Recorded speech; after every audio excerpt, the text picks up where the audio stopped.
Mon nom est Keita Alpha Kabine. Je suis titulaire d'un doctorat en médecine de l'université Gamal Abdel Nasser de Conakry et d'un doctorat en sciences sur les maladies infectieuses de l'université d'Aix-Marseille.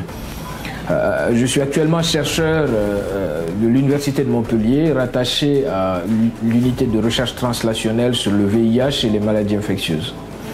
Je développe en Guinée un projet de recherche One Health qui étudie les virus à l'interface homme-faune sauvage. À ce titre, j'occupe les fonctions de directeur adjoint du Centre de recherche et de formation en infectiologie de Guinée et coordonne les activités de l'unité de biologie moléculaire de l'Institut national de santé publique. Dans le cadre de mes activités de formation, je me suis investi aux côtés de mes collègues dans le renforcement des capacités.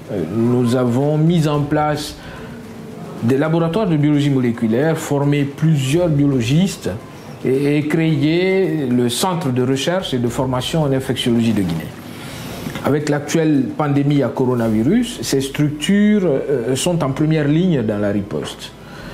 Nous avons à côté de cela organisé plusieurs formations de courte durée et créé avec des collègues enseignants-chercheurs de la faculté des sciences et techniques de la santé de l'université de Conakry un master en microbiologie dans lequel je suis directeur de programme.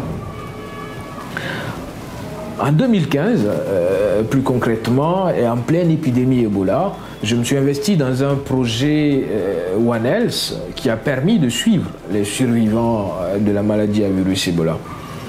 Leur contact et d'entamer une étude sur le réservoir du virus Ebola et de d'autres zoonoses. Ces travaux ont permis le développement d'outils diagnostiques, la mise en place de plateformes de suivi et de diagnostic des maladies infectieuses émergentes en Guinée.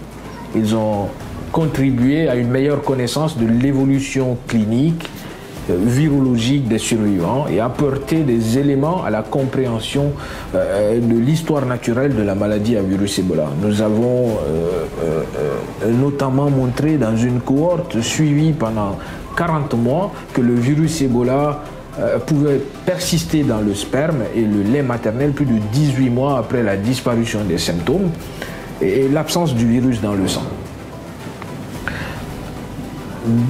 Dans la même dynamique, je pense qu'il est urgent de générer des données permettant d'identifier des zones à risque, afin de prévenir les épidémies et de soutenir les décisions de santé publique, et surtout dans les pays à faible revenu.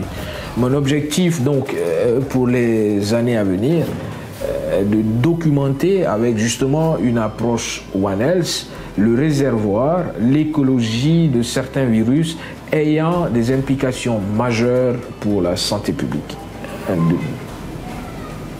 C'est un sujet de recherche avec des perspectives réelles.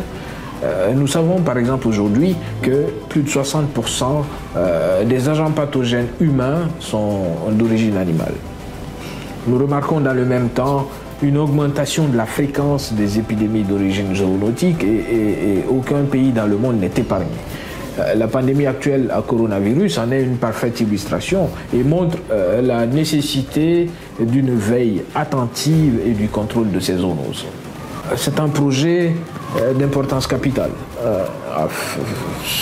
qui permettra d'estimer plus précisément le risque de futures épidémies. Et ce projet permettra de fournir davantage d'informations sur la diversité des virus chez les animaux et les humains dans les zones étudiées.